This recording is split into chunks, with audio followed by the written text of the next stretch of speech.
विचार करने की बात है। एक परिवार का मुखिया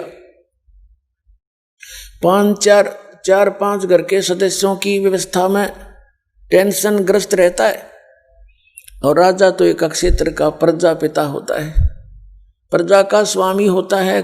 कभी सूखा गिर गया है, कहीं कोई झगड़ा हो गया है, कोई फ्लड आ जाती है, या कोई अन्य किसी कारण से घटना घट जाती है, तो राजा को नींद नहीं आती रात में। उसके ऊपर बहुत बड़ा वजन बना रहता है, तो वो घूटी ला के पड़े, कर्म बिगाड़े न्यारे। तो ऐसे फिर कहते हैं, राजा सोचता है कि भी स्वर्ग लोक के देवता सुखी होंगे। अब देवताओं से कोई बात करता है, वो कहते हैं भाई इंद्र सुखी है, यहाँ का राजा, हमने कोई सुख नहीं।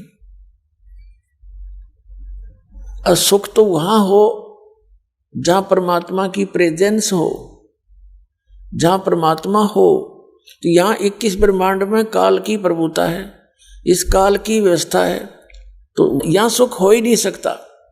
फिर इंद्र ये सोचता है कि ब्रह्मा विष्णु महेश सुखी होंगे।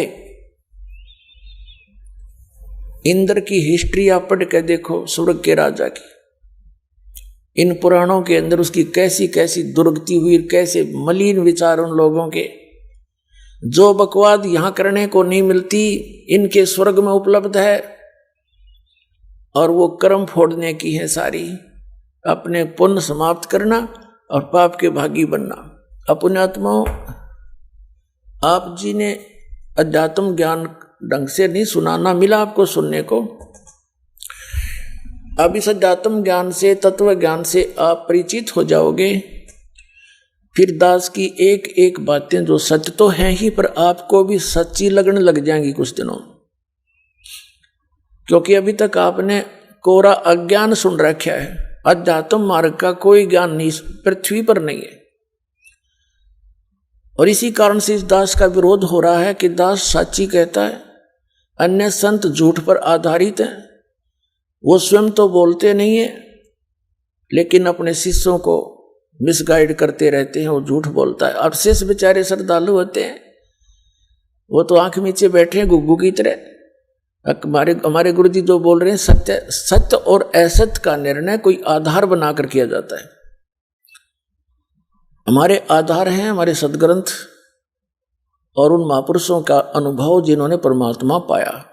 इसके विपरीत जो ज्ञान दे रहा है वो झूठ बोल रहा है, वो झूठा संत है, और जनता को गुमराह करके पाप का भागी हो रहा है, और उसके अनुयायी भी अपना जीवन नाश कर रहे।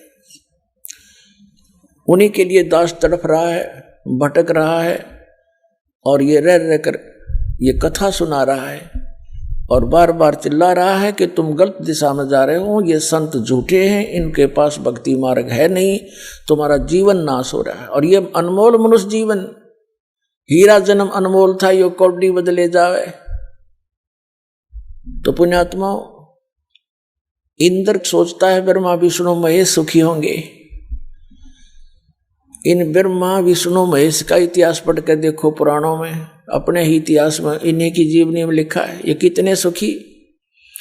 विष्णु जी ने नारद जी के बंदर का मुंह लगा दिया जब वो व्याकरण की तैयारी कर रहा था स्वयंवर में।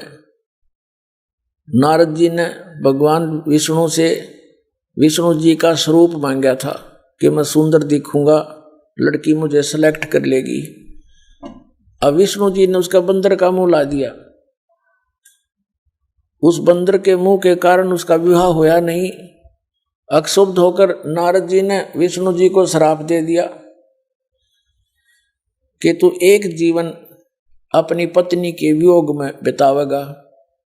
अब नारद के श्राप से और विष्णु जी की घिघी बंदगी, श्री रामचंद्र रूप में राजा दशरथ का जन्म हुआ। युवा होते ही विवाह हुआ, विवाह होते ही वनवास हो गया। वनवास में सीता जी का अपहरण हुआ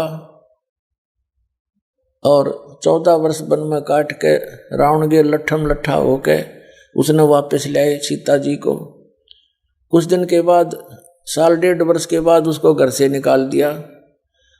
आप अयोध्या का राजा और बच्चे किधर जंगल में, उनका नो खैर खबर नहीं हो रहा है, कहाँ रहे।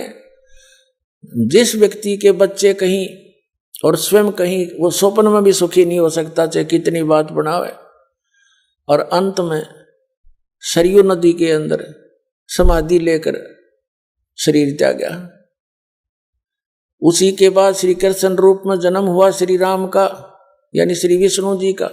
श्री कृष्ण जी के इतिहास को देख लो, जेल में जन्म हुआ, मामा दुश्मन बन गया, कदे शिशुपाल लठ लेकर आ गया सेना लेकर के, कभी जरा सिंह आ रहा है, कभी काले वन चढ़ाई कर रहा है, और उनके लट्ठम लट्ठा कुछ मार दिए, बतेरे मारे भी, लेकिन फिर भी उन्होंने बुद्धिमता से काम लिया। मथुरा त्याग कर बहुत दूर चले गए, कति एंड में, पहले ऐसे जंगल वंगल थे, किसी ने पता नहीं कहाँ चले गए।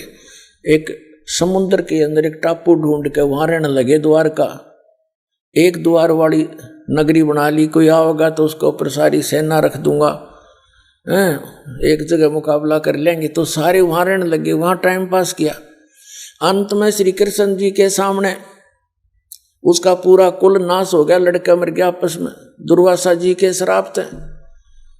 और श्री कृष्ण जी के पैर में एक शिकारी ने तीर मारा विषाक्त, जिसके कारण श्री कृष्ण जी यानी विष्णु जी की मृत्यु हुई। तो परमात्मा कहते हैं, साच कहूं तो जग नहीं माने और झूठ कही ना जाई हो, ये ब्रह्मा विष्णु शिव जी दुखिया जिन ये राह चलाई हो। शंकर भगवान का इतिहास देख ले, उस भस्मागिरी ने तपस्या की श्री शिव जी के द्वार के सामने। जब भगवान शिव जी ने कहा कि मांग भी के मांगेगा, क्या मांगा कि भस्म कड़ा दे दे। एक कड़ा था उनके पास जिसके अंदर एक शक्ति थी, जिसके सिर पे रख कर कह दिया जाता कि भस्म, वो नष्ट हो जाता था, जल जाता था, राख बन जाती थी। शिव जी ने वो भस्म कड़ा अपने पुजारी को दे दिया, भगत को, भस्मागिरी को। अब भस्मागिरी के को बदले रहा था मन में कि शिव जी को मारूंगा, इसकी पत्नी को अपनी बहू बनाऊंगा, पत्नी बनाऊंगा। और फिर उस भगवान के श्री शंकर जी को मारने के लिए चैलेंज कर दिया कि होले होशियार शंकर, अब तुझे मारूंगा और तेरी पत्नी को पत्नी बनाऊंगा। भगवान शंकर भाग लिया, स्पीड खींच दी, आगे आगे भगवान, पाछा पाछा पुजारी। जहां बाजे तो जीवन है कोई यहाँ पर?